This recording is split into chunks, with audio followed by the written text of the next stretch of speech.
Hello everyone, this is Dr. Aaron Seaton with the Chiropractic Place. Today's video is about the lifestyle factors that influence low back pain. Low back pain is actually a pretty expensive condition to treat. Some estimates show up to $100 billion per year are spent in the United States just on this condition. So this is a very important thing for us to understand. How do we properly treat this? How do we properly manage this? And what are the things that patients can do outside of the healthcare provider's office to help with their low back pain? First and foremost, body mass index, right? Our weight plays a significant role in low back pain. If you are out of shape, overweight, this is going to influence your low back, because typically in these situations, the low back, these joints are weight-bearing joints, meaning you stand up, you interact with gravity, so the heavier you are, the more work those joints have to do, the harder it is on them.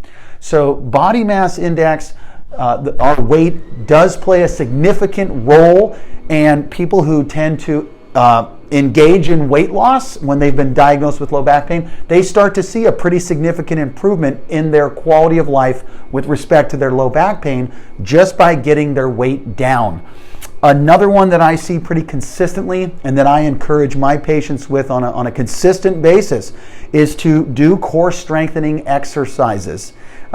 Strengthening the core and the muscles around the low back and the abdomen.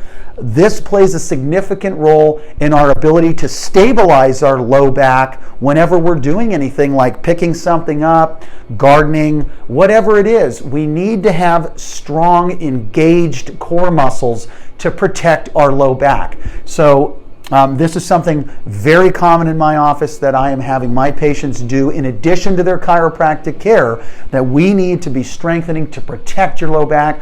And also, after we're doing these adjustments to help stabilize your spine, you tend to hold your adjustment longer and better when you have strong core muscles.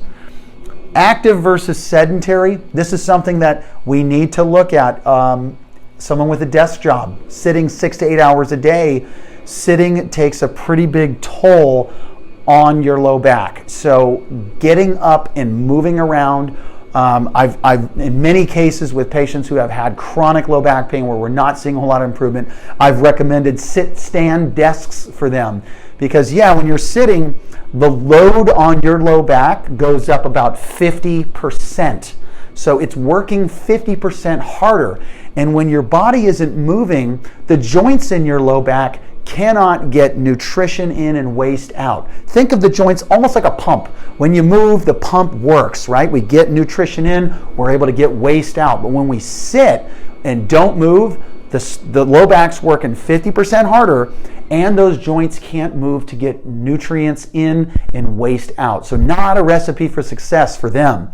So when we have a situation, active versus sedentary, we try to address if it's work related. Yes, we need to do things, because if you have a sit-stand desk, you can kind of move around when you're doing that too, and you can have the legs get involved when you're at work. And then the other thing, incorporating activity into your life, regular exercise, walking, whatever it is, we know is really good for the joints and can really help with respect to low back pain. So hopefully these few things, just a few things, obviously there are more, but these are pretty significant categories that we like to address when we're discussing low back pain with our patients. I'm Dr. Aaron Seaton with the Chiropractic Place.